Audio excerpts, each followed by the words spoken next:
Agatha கிறிஸ்டியின் பிறகு அங்கு ஒருவர் கூட இல்லை. அத்தியாயம் 8 பகுதி 6. வீட்டினை முழுக்க புரட்டி போட்டு தேட அதிக நேரமோ சிரமமோ பிடிக்கவில்லை.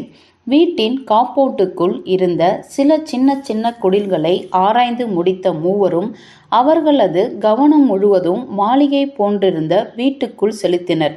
வீட்டுக்குள் இதுவரை கண்களில் படாமல் மறைந்திருந்ததாய் பதுங்கும் இடங்கள் எதுவும் கண்டுபிடிக்கப்படவில்லை. எல்லாமே வெளிப்படையாய் மறைவிடங்கள் ஏதும் இன்றி பொதுவாய்தான் இருந்தன. ஒரு நவநாகரிக கட்டிடத்தின் அச்சு அசலாய் திகழ்ந்த வீடு. தரைதளம் முழுவதையும் முதலில் போய் பார்த்தனர். பிறகு முதல் மாடியில் படுக்கை அறைகள் நிறைந்திருந்த பகுதிக்கு முன்னேறி கொண்டிருந்த போது தட்டில் ஏதோ பதார்த்தங்களை வைத்து தூக்கி கொண்டு ரோஜர்ஸ் வீட்டின் முன்பகுதிக்கு சென்று கொண்டிருப்பது தெரிந்தது. செமத்தியான வேலையாள் இவன் என்று விளையாட்டாய் குறிப்பிட்டான் பிலிப். என்ன மரியாதையாய் தூக்கி கொண்டு போறான் பாருங்க.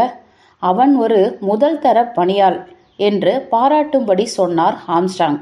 இதை நான் எங்கே வேணும்னாலும் மேடை கட்டி சொல்லுவேன். இவன் மனைவியும் அருமையான சமையற்காரி என்றார் ஃப்ளோர். நேற்றிரவு நாம சாப்பிட்ட அந்த விருந்து. மாடி முதல் தளத்தில் எதிர்ப்பட்ட முதல் படுக்கை அறைக்குள் புகுந்தார்கள். 5 நிமிடம் கழித்து வெளியே நடைபாதையில் வந்து நின்று கொண்டு ஒருவர் முகத்தை மற்றவர் பார்த்து கொண்டார்கள். மர்ம மனிதன் யாரும் உள்ளே இல்லை. மர்மமாய் பதுங்கிருக்கும் இடங்களும் ஏதும் இல்லை. அங்கே கொஞ்சம் படிக்கட்டு தென்படுதே, மேலே போகுது என்று காட்டினார் ஃப்ளோர். இது மேலே இருக்கிற வேலைக்காரன் அறை வரைக்கும் நீளுது என்றார் டாக்டர். தண்ணீர் தொட்டி இருக்கணும், தேவையில்லாததை போட்டு வைக்க உதவும் சின்ன அறையும் அங்கே இருக்கணும் என்ற ஃப்ளோர் அதிக எதிர்பார்ப்போடு சொன்னார். நாம தேடிக்கிட்டு இருக்கிற விஷயத்துல இது ஒண்ணுதான் நமக்கு இருக்கிற ஒரே வாய்ப்பு, ஒன்றே ஒன்று. இப்படி பேசிக்கொண்டு 3 பேரும் அங்கே நின்று கொண்டிருந்த அதே தருணத்தில்தான் இவர்கள் குறிப்பிட்டு பார்த்து கொண்டிருந்த மேற்புறத்திலிருந்து ஓசை வந்தது. ஒரு மாதிரி திருட்டுத்தனமான காலடி சத்தம். 3 பேருமே அதை கேட்டனர். ஃப்ளோரின் கையை தன்னிசையாய் இறுக்கி பிடித்து நெருங்கிக் கொண்டார் ஆம்ஸ்ட்ராங். எச்சரிக்கை செய்வது போல விரலை உயர்த்தி காட்டினான் லாம்பர்ட். அமைதியாக கவனிங்க. சப்தம் மறுபடியும் வந்தது. யாரோ கள்ளத்தனமாய் ஓசை எழுப்புவது போல், மிருதுவாக நடப்பது போல. ஆம்ஸ்ட்ராங் மிக முணுமுணுப்பாய் சொன்னார். மேலே படுக்கறையிலிருந்துதான் அவன் இருக்கான். திருமதி ரோஜர்ஸின் உடலை எங்கே போட்டு வச்சிருக்கோமோ அங்கேயே. ஃப்ளோர் பதிலுக்கு முணுமுணுத்தார். ஆமாம் ஆமாம், அவன் தேர்ந்தெடுக்க வல்ல செமத்தியான ஒளியும் இடம் அது. யாரும் அங்கே போகும் சத்தியம் கிடையாது. எவ்வளவு ஓசை காட்டாம நகர முடியுமோ அப்படி ரகசியமாய் படியேறினார். அந்த அறையின் வாசல் பகுதியை அடைந்ததும் தயங்கி நின்றனர், கவனித்தனர். ஆமாம், யாரோ அறைக்குள் இருக்கிறார்கள். மிக மிக சன்னமான ஒளிவுடன் உள்ளே இருந்து ஓசை வந்து கொண்டே இருக்கின்றது. இப்போது ஆரம்பிப்போம் என்ற ஃப்ளோர் கதவை முட்டி தள்ளி திறந்து உள்ளே விரைந்தார். பின்னாலேயே மற்ற இருவரும் ஓடி வந்தனர். பிறகு மூவரும் மூச்சடைத்து விழுந்துவிட்டதை போல் அப்படியே நின்றனர். ரோஜர்ஸ் உள்ளே இருந்தான், கை முழுவதும் துணிமணிகளை அள்ளி சுருட்டிக்கொண்டு. பகுதி 7. ஃப்ளோர் முதலில் தன்னை மீட்டெடுத்தார்.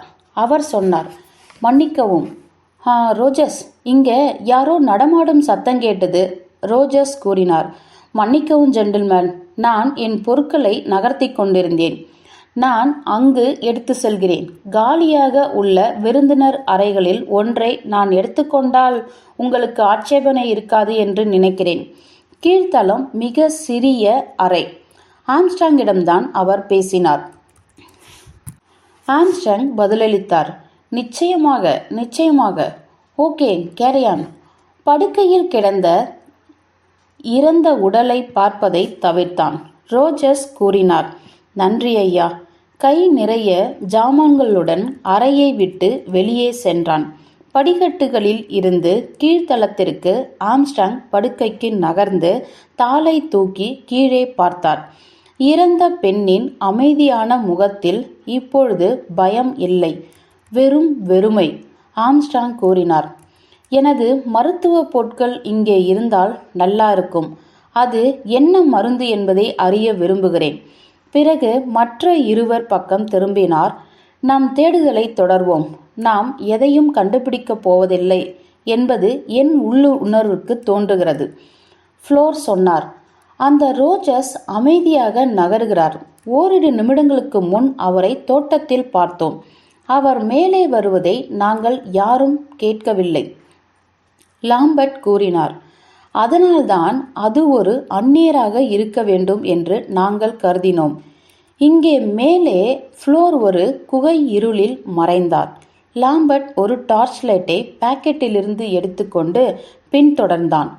5 நிமிடங்களுக்கு பிறகு 3 பேரும் மேல்தளத்தில் நின்று ஒருவருக்கொருவர் பார்த்து கொண்டார்கள். அவர்கள் முகங்கள் அழுக்காகவும் அலங்கோலமாகவும் இருந்தன. அந்த தீவில் அவர்கள் 8 பேரை தவிர வேறு யாரும் இல்லை. அகதா கிறிஸ்டியின் பிறகு அங்கு ஒருவர் கூட இல்லை.